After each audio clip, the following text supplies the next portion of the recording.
Talo falava telefone mai le siufofonga le lau moi Wellington e mo le nei tae ao, aso lua se fululua a perila lua afe lua ono.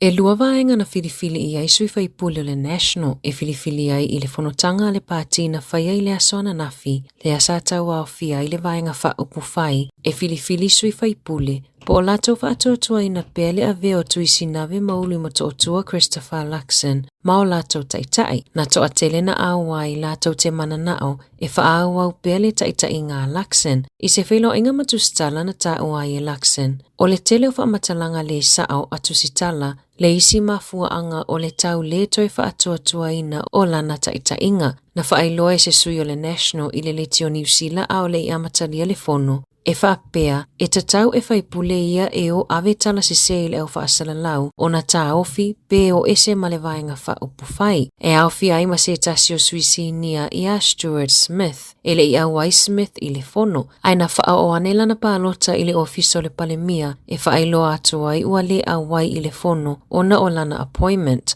Ua le ai se whaatuatuanga o Luxon i a Smith, mai i uai ina ave ese mai i le tofinga o lo ia te ia. Ua fautua ina e se sui o le matanga luenga o anga fiso o tai, tangata o lo o maua benefiti, ia afianga o alatou benefiti, pe a fuafua e vavetala se vaenga o alatou Kiwi Saver. E silia ma le fase furuiva miliona ta latu pe o Kiwi Saver na tala itua ia mati, e le toa 5 afe ono se lau se fulu o tangata, e silia atu lea foi numera na ilo mati o le tausanga taluai. Sāmoa Graham Alpress o le MSD, e ui e lea afia le benefiti pe a faatasi o na tala le Kiwi Saver o no mafua anga, i le lenga fatia o na tutongi o pili matau mafa peitai, a so o na tala peitai tolu maasina, o le ao fia i tutono o tupe maua a le tangata benefiti, ma toi whaatulanga ai loa le benefiti e maua. I lalo le tula fono Social Security Act lua afe se fuluvalu, o lo o whaamanino mai ai lea vaenga, o se tupe maua whaavai taimi, e taua o fia umai lalo o tupe maua, e mawhaiona a fia i leanga vaa i le accommodation supplement, ma isi fesoso ani tau tupe. Whaailoa Alpress, e tāua le whaafeso o tai o le matanga luenga o anga feso o tai mo se feso soani, na ilo leanga i e tala Kiwi Saver. E tele a inga lata i Carterton na ave ese a whaamalosi mai o latou fale o na ololonga ma le mawalunga o le suavai. Ua anga i mali ese atu i le tuisa sae o Wellington ni mawaira rapa tūlanga lolo wa o le tau. E ui ualu ese Wellington ni mawaira rapa i la pata inga lanu moli, ai olo o valo i a peti munga mamafa e whaau se ia o atu i le aso a tae ao.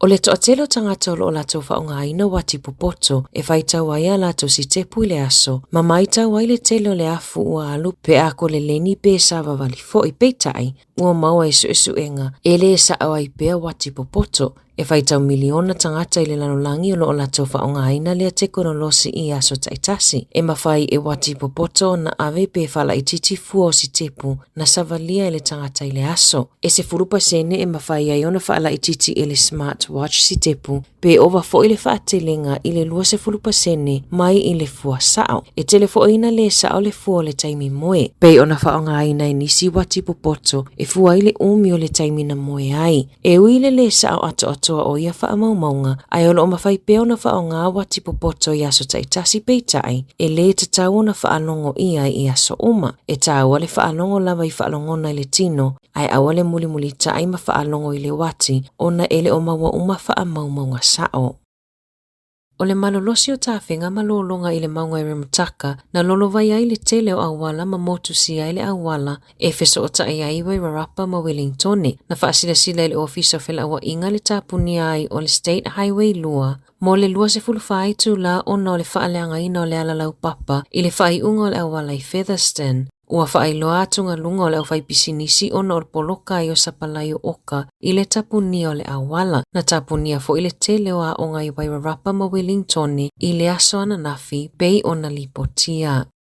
Ua iai le popolenga i le awhai tofa o le soifua malolo ina i sika le tie whaatau i lunga o marketi whaala atua po o black market. Ona o le ai o ni whaailoilo po o ni whautuanga mo le soifua malolo ina o whaapipi ina i pepa. Na mawa isu enga le leiti o New Zealand, le tele o tapa a whaatau ina i lunga o ia marketi a toa i masika leti whaatau lusi i se tau ngō fie. E tatau I lalo le tulafono o na ufi le fitu se furu 5% o le pito I luma o le pepo sikaleti I ata mawhi au mo le soifua maloloina peitai e le o yaini fautuanga I tapaai au lo o whaatauina I lunga o le black market. E tusama le 25 tausanga o ula le tamaitai a Anne I le tapaa a o le isui le vape. Mana ia moli mau na ave ata mafautuanga I lunga o le pusa o sikaleti na sui ai lo na mafaufau. E ia tapa aile o yaini fautuanga I lunga o lo whatauina I Aukilani I se tautau ngofie e o atu I le se fulu toru Tala I le pusa. E lua se fulu afe Tala e mawhaiona whaasalaina I se fale o loa pe a maua o lo o lato whaatauina whaasolitula fono tapa ai lunga o ia maketi mai mawhaifo I ona fale pui mo masina e ono. E o atu I le ono se lau afe Tala sala tupe mo kamupani te tele lato te ngao sia masapalaina tapaa pe a lato whaatauina whaasolitula fono.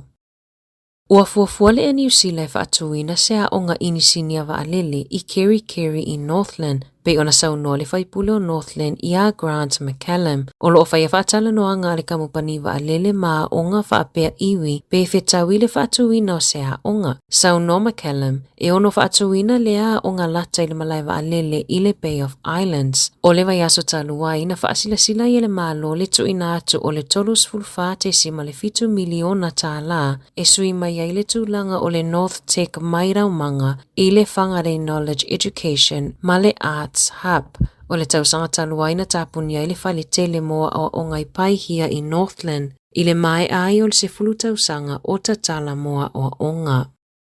O le mana waina o pauta o ona o le cocaine e ai le sami e mawhaiona whaaluaina ai le sawa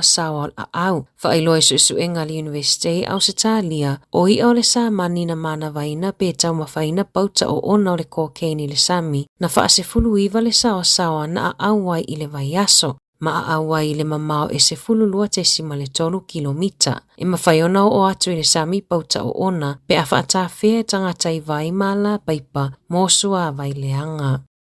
Ua whaau I le asole sa ilinga o le tamaia Philip Sutton o Karori e le I mawhaiona sa iliana nafi o no tūlanga I le tau. O loo fautua ina I leo tangata o loo fesosoani I le sa ilinga o Sutton e tautua na le saunga le mui tafutafo vai tafe whaapea le ono iai o ni solonga palapala I vaenga o loo uia a wale sa ilinga o le atamaa. Tala fo uia mai le si ufafonga o le lau mua mo le nei vaenga o le tae ao.